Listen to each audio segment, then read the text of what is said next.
So, what if everything you thought you knew about your place in the universe was just wrong? Today, we're diving into a story called Sowers of Life. It's this incredible account from a man in Peru who says he didn't just see UFO, he traveled to another star system and he came back with a message that, well, it could change everything. The whole thing kicks off with this really profound idea. Life is a visit to a place called Earth, a trip with a one-way ticket. I mean, we can all relate to that, right? We're all just trying to navigate this one shot we get with the maps we've been handed. There's this constant pressure to get it right the first time. But here's the thing, and this is the core question of the whole story.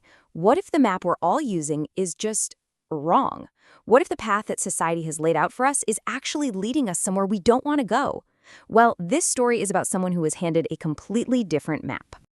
All right, so let's set the scene. We're in Lima, Peru, back in the 1970s. Our main character is a young guy named Carlos Paz Wells, and his life is, totally normal. Until it's not. He gets a message, but not on a phone. Nope, this one comes directly into his mind. And let me tell you, it's a message that's about to turn his entire world upside down. So you're probably wondering, how does something like that even happen? Well, it all started back in 1973. Carlos and his brother were really influenced by their dad, who was a ufologist, so they got super into studying paranormal stuff. Carlos, in particular, got obsessed with telepathy. And what began as just, a bit of research quickly turned into something real when his family actually started receiving telepathic messages from somewhere. And these weren't just fuzzy random thoughts. Oh no, this was a specific invitation, a summons, really. They were being called to a meeting in the middle of the Chilca Desert, 60 kilometers south of the city. I mean, just think about that for a second. You get a message beamed into your brain telling you to go to the desert. Do you go? Well, they did. They went. And out there, in the middle of nowhere, they saw something impossible. The author describes this humanoid form just appearing out of a strange bluish mist. He says it looked human, but also kind of angelic, totally otherworldly. This was the moment it stopped being a theory and became very, very real. But that first encounter, that was just the appetizer. The whole experience went from 0 to 100 real quick. It wasn't just about watching anymore. It was about participating. Carlos was about to take a trip, and not just out of town. He was going way, way beyond his world. Okay, so how do you travel across the stars in a blink of an eye? The book explains this with a concept called a zentra. Think of it like an interdimensional doorway. It's described as this man-made tunnel that basically acts as a shortcut through space and time. It's the key to this whole incredible journey. And where did this doorway go? Not just next door, we're talking 4 light years away, to a planet called Apu in the Alpha Centauri system. Carlos just steps through this zentra, and bam, he's in an alien city called Illumin. A trip that would take us thousands of years with our tech, he did it in a split second. So what did this place even look like? The author really tries to explain it. He talks about these round, globular buildings, maybe made of something like acrylic or plastic, all connected by these floating roads. But in the end, he basically says words can't do it justice. Everything was fantastic, he says. There are no words to express the beauty. But, the buildings weren't even the most alien thing about this place. It was the society itself. Just try to wrap your head around this. A world with no money, no single supreme leader, no competition, no social classes, no useless stuff. A society where roles aren't based on gender. It's a civilization built completely on cooperation. And it really makes you stop and think, what does the fact that we have all those things say about us? Look, this wasn't just some intergalactic vacation. This trip to a seemingly perfect world, it came with a message, a very serious warning about the dangerous path we, as a species, are on. At the heart of their warning is this idea they call paradigm parallelism. The book describes it as the fatal illness of certainty. It's that toxic attitude where you're so sure you're right, you instantly shoot down any other idea. You know what I'm talking about? It's like driving full speed ahead, completely ignoring all the signs that say dead end. And they laid out the choice in really stark terms. It's like we're at a fork in the road. Path 1 is the old way. Competition, dogma, consumerism, ego, all that stuff that divides us.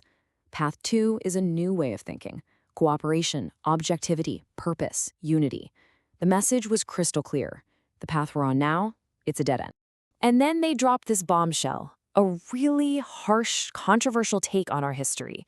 They said, historically, human culture has always gradually eliminated the best individuals. The mentally deficient, the genetically fragile, are the ones that continue to procreate, under the protection of what you call civilization. Wow, I mean, they're basically saying our civilization has got it all backwards. And this wasn't just some vague philosophical warning. They put a number on it, a terrifyingly specific number.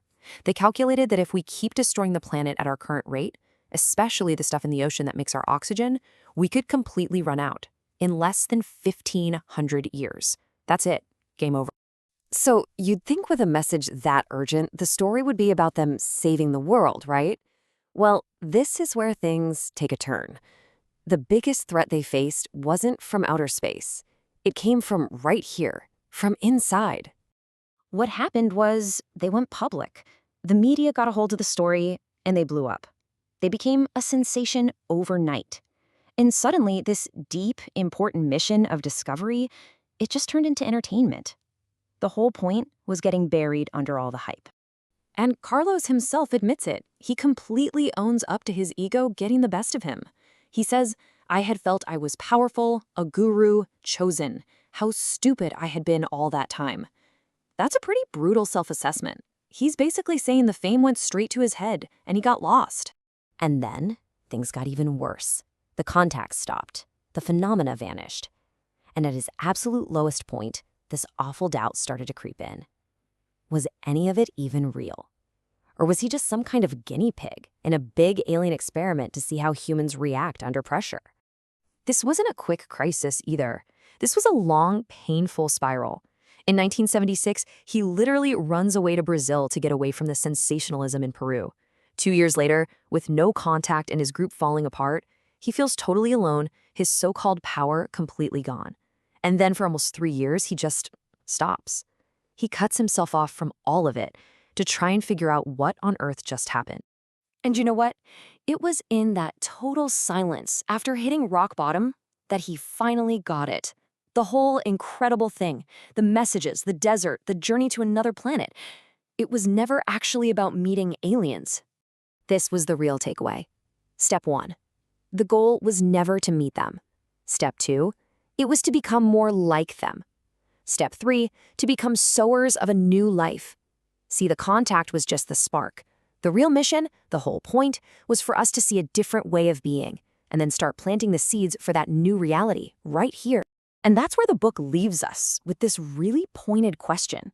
It's not just for the author, it's for all of us. Are you a prisoner of the system, just following the old, broken map? Or are you ready to actually change?